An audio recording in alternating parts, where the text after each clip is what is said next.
Tower of God season 2 के last episode में हमने देखा था कि खूल जो होता है वो अपनी टीम में डैन को ऐड कर लेता है और खूल को रेचल की सारी सच्चाई के बारे में पता होता है और वो इसके बारे में सिरिसु को भी बताता है और हमें बाम दिखाया जाता है जो कि एक लाल बाल वाली लड़की के पास जाता है। और अब आज के एपिसोड में और ईवा जो होती है वो रियुल को देख के सोचती है कि आखिरकार ये है कौन और ये बाम को जानती कैसे है। तभी वहाँ पे एक बंदा आता है और वो ईवा को बोलता है कि क्या तुम्हें रियुल ने नहीं बताया कि आज हमारी मीटिंग है और क्या तुम हमारी ग्रुप की न्यू मेंबर हो। और इसी वर्ड से समझ जाती है ईवा कि ये तीनों बंदे ना एफयूजी के मेंबर है। और वो बंदा बोलता है कि जो तुम्हारे बालों में हेयर पिन है इसको मैंने कहीं देखा है। और वो बोलता है कि क्या तुम यॉन फैमिली से हो। और वहाँ पे ये देख के ना बाम भी काफी हैरान होता है और उसको लग रहा था कि अब चीजें खराब हो रही है, तो वो वहाँ पे सभी को रुकने के लिए बोलता है। वो बंदा बोलता है कि अच्छा अच्छा तो तुम वाम की टीम में हो, प्लीज मुझे माफ करना। और तभी वो लड़की चिल्लाते हुए बाम पे बोलती है तुम्हारी अलग टीम है और तुमने हमें धोखा दिया है। और वो बंदा भी बोलता है कि तूने कुछ ज्यादा ही बोल लिया, अब तो अपना मुंह बंद रख। लेकिन और ईवा वहाँ पे चुप होने का नाम ही नहीं ले रही थी, तो बाम जो होता है ना भाई वो उसको वहीं पे बेहोश कर देता है। और वो बोलता है कि हम इसको यहाँ पे नहीं छोड़ सकते, हमें इसका कुछ ना कुछ तो करना होगा। और तभी रियुल बोलती है कि क्यों ना हम इस लड़की को बाम के घर पे लेके चले और उसी के घर पे मीटिंग कर लेंगे। और ये बात सुन के ना जिंगसुन एग्री कर जाता है उनकी बातों पे।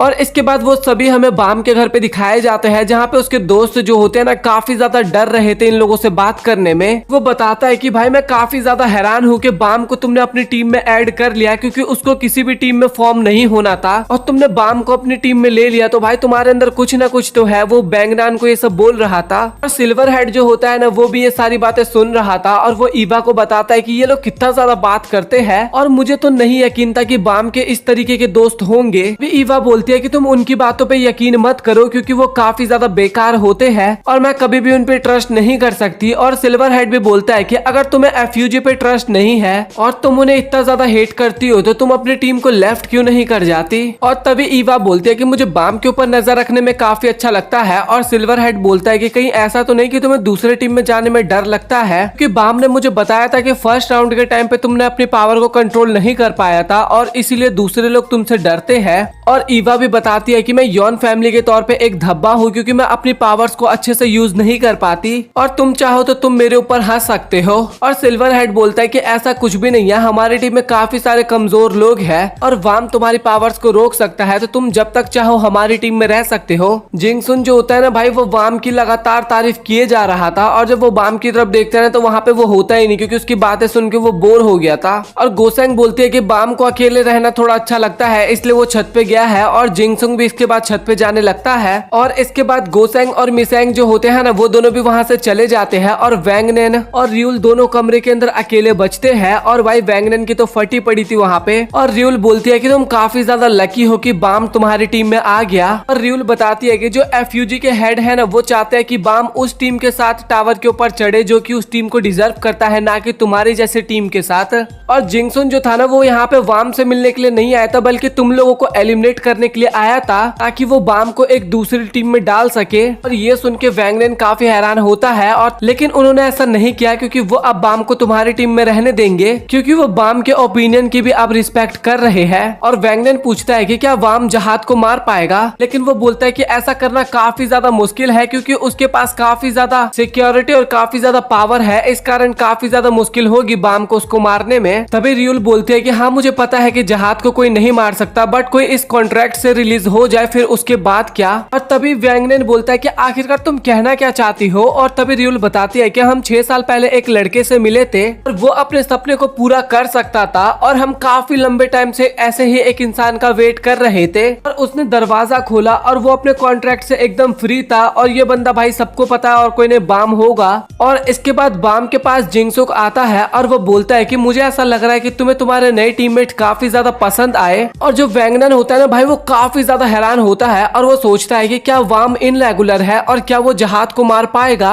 तभी वैंगनन पूछता है कि आखिरकार वाम एक स्लेयर क्यों बना। और इसके बाद रियुल बताती है कि उसको कभी भी स्लेयर नहीं बनना था, उसको जहाद को मारना था और उसने ऐसा इसलिए किया क्योंकि उसको जहाद को मारना था। और वहाँ पे वैंगनन को कुछ भी समझ में नहीं आता। और इसके बाद जो रियुल होती है ना भाई वो ढंग से समझाने लगती है और इसके बाद हमें पता लगता है कि बाम आखिरकार एफयूजी में ज्वाइन कैसे हुआ। और वो हमें एक जगह पे दिखाया जाता है जहाँ पे वो बैठा होता है और एग्जामिनर उसके पास आता है और वो बोलता है कि तुम 4 दिन से यहीं पे बैठे हो। लेकिन बाम वहाँ पे फिर भी कुछ नहीं बोलता और तभी एग्जामिनर बोलता है कि भाई अब तूने मेरे पास कोई और रास्ता नहीं छोड़ा और तुम्हारे टीममेट्स को मैंने एक रिंग दी थी और उनको नहीं पता था कि मैंने उसमें ट्रैकिंग डिवाइस लगा रखा था और मैं उन्हें कहीं भी ट्रैक कर सकता हूँ और तुम्हारे फ्रेंड्स जो है वो कभी भी उस रिंग को फेंकने वाले तो नहीं थे। तो अगर तुमने स्लेयर बनने से मना कर दिया तो मैं तुम्हारे सभी टीममेट्स को मार दूंगा। लिटरली भाई बाम ये सुन के ना काफी ज्यादा हैरान होता है और एग्जामिनर बोलता है कि मैं सबसे पहले रेचल को ही मारूंगा, फिक्र मत कर क्योंकि मैं तेरी इच्छा को पूरा करूंगा। लेकिन बाम बोलता है कि नहीं तू उसको छुएगा भी नहीं और तभी एग्जामिनर बोलता है कि भाई तू ऐसा क्यों है, उसने तुझे मारने की कोशिश की, उसने तुझे धोखा दिया लेकिन उसके बाद भी तू उसको बचाना चाहता है। तभी बाम गुस्से में बोलता है कि क्योंकि ये सारा प्लान तेरा था। तभी एग्जामिनर बोलता है कि नहीं भाई ये प्लान मेरा नहीं था, ये सब कुछ उसी का प्लान था, ये प्लान उसका था ताकि वो टावर के ऊपर क्लाइम कर सके। तो भाई इसके साथ ना हमारे हीरो का दिल टूट जाता है और वो सोचता है कि आखिरकार रेचल ने ऐसा क्यों किया। और एग्जामिनर भी वहाँ पे बोलता है कि शायद उसने ये इसलिए किया होगा क्योंकि तुम लोगों से ज्यादा इंपॉर्टेंट उसके लिए टावर पे क्लेम करना हो। एग्जामिनर बोलता है कि तो फिर अब तुम्हारी ट्रेनिंग स्टार्ट होने वाली है स्लेयर बनने की और तुमने कुछ भी गड़बड़ किया ना तो भाई तुम्हारे टीममेट के साथ क्या होगा मैंने तुम्हें बता दिया है। और वो उसे एक पर्चा दिखाता है, उनके दोस्तों का नाम होता है और बोलता है कि देखते हैं इनमें से कितने लोग जिंदा रहते हैं अब।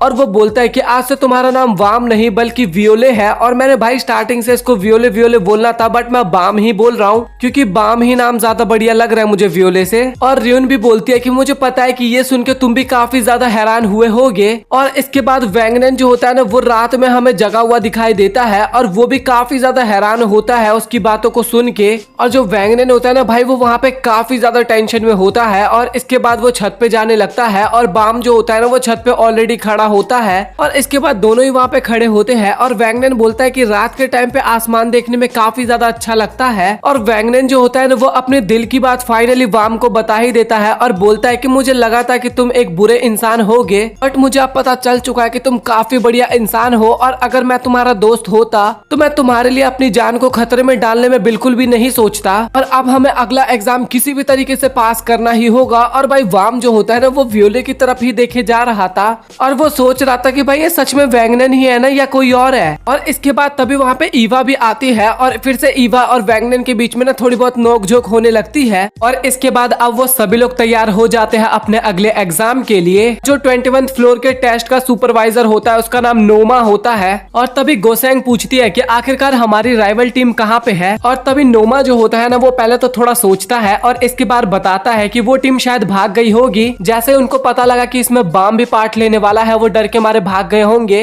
और ये सुन के ना बोसेंग भी वहाँ पे काफी ज्यादा हैरान होती है। तभी बैंगनन पूछता है कि इसके बाद हमारे एग्जाम का क्या होगा। और तभी नोमा बताता है कि तुम फिक्र मत करो उसका जुगाड़ मैंने कर दिया है। और इसके बाद हमें एक शिप का सीन दिखाया जाता है जहाँ पे सभी कंटेस्टेंट होते हैं और वो सभी लोग ना वहाँ पे काफी ज्यादा एक्साइटेड होते हैं। और इसके बाद एग्जामिनर जो होता है ना वो बोलता है कि तुम्हें अभी कुछ नजर नहीं आ रहा होगा लेकिन काफी जल्दी हम टेस्ट के अरीना के पास पहुंचने वाले हैं। और तभी जितने भी बंदे होते हैं ना वो एक चीज को देख के भाई लिटरली काफी ज्यादा हैरान होते हैं क्योंकि उनके सामने एक काफी बड़ा सा क्रिएचर होता है। वैंगनन जो होता है ना भाई वो तो काफी हैरान होता है और सोचता है कि क्या ये क्रिएचर हमारा एग्जाम लेने वाला है। और एग्जामिनर जो होता है ना वो बोलता है कि हाँ तुमने सही कहा और इस क्रिएचर को जिग्नन कहते हैं। और ये सुन के ना वो लोग काफी ज्यादा हैरान होते हैं बट उनके पास कोई ऑप्शन नहीं होता इसीलिए वो लोग छोटी सी बोट का यूज करते हैं और जिगिना के पास जाने लगते हैं। और तभी एग्जामिनर बताता है कि जो फ्लावर ऑफ जिगिना है ना वो एक तरह का ज्वेलर है और ये चीज इस क्रिएचर के अंदर ही ग्रो होता है। वहाँ पे किसी को भी समझ में नहीं आता ना इसलिए एग्जामिनर उसको एक्सप्लेन करने लगता है कि जो जिगिना का फ्लावर है वो एक स्पेशल प्रकार का फ्लावर होता है और ये केवल इस क्रिएचर के अंदर ही ग्रो होता है और उसके ऊपर एक ज्वेल लगा होता है। ये जो फ्लावर का कलर होता है और इसका लुक होता है ना वो भी काफी ज्यादा बढ़िया होता है इसलिए इसको काफी ज्यादा एक्सपेंसिव माना जाता है। और इसके बाद वो सभी लोग जिग्ना की बॉडी के ऊपर होते हैं और उनको बताया जाता है कि जो जिग्ना है ना इसकी बॉडी हर 30 मिनट पे फ्लिप करती है।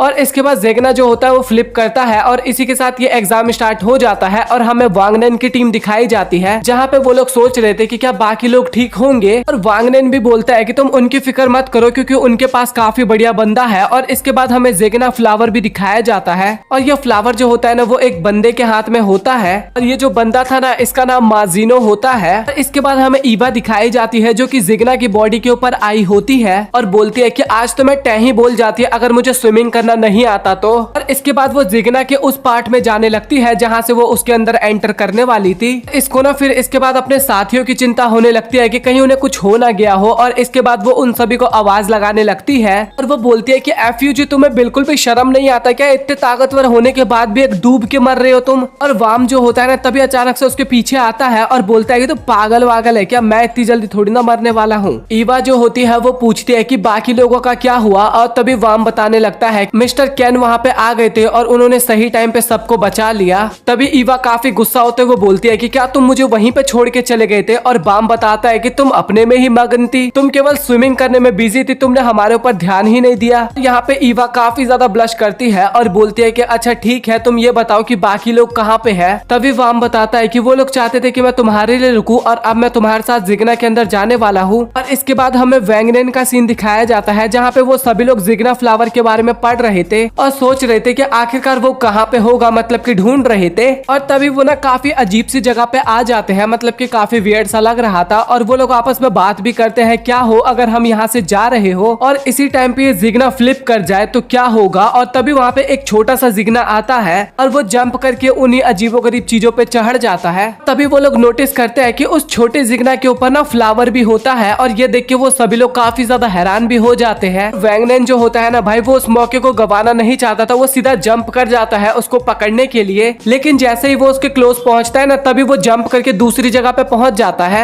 और वैंगनेन वहां से गिरने वाला था और सिल्वर हेड उसको बोलता भी है कि भाई थोड़ा संभल के कर। इसके बाद बोसेंग जो होती है वो इनफील्ड फ्लो कंट्रोलर का यूज करती है और इसके बाद उस पिगी के आसपास ना काफी सारे क्यूब अपीयर हो जाते हैं, और वो जो पिगी होता है ना वो अपना मूवमेंट नहीं कर पा रहा था, और सिल्वर हेड जो होता है वो उस फ्लावर को तोड़ने की कोशिश करता है इसके बाद, लेकिन फ्लावर तोड़ने से पहले ही वो पिगी वहां से भाग जाता है। और इसके बाद हमें कैंग और प्रिंस दिखाए जाते हैं जो कि जिग्ना की बॉडी के अंदर होते हैं, और ये दोनों ना सबसे अलग हो चुके थे। और तभी प्रिंस बोलता है कि हम लोग काफी आगे आ चुके हैं, तो क्यों ना हम थोड़ी देर यहाँ पे आराम कर लेते हैं, और हमें आसपास भी थोड़ा बहुत नजर रखना होगा। और कैंग जो होता है ना वो इसकी बातों पे एग्री कर जाता है। इसके बाद प्रिंस जो होता है ना वो वहाँ पे फ्लावर ढूंढने लगता है और तभी उसको एक आवाज सुनाई देता है, और जब प्रिंस ऊपर की तरफ देखता है ना तभी एक काफी अजीब सी मछली उनके ऊपर अटैक कर देती है। तभी कैंग प्रिंस को बोलता है कि जल्दी से लाइट हाउस टेक्निक का यूज करो क्योंकि मैं इसको एक ही अटैक में खत्म करने वाला हूँ। और प्रिंस जो होता है ना वो अपनी लाइट हाउस टेक्निक का यूज करता है, और इसके बाद ये मछली जो होता है ना ये मूवमेंट नहीं कर पा रहा था,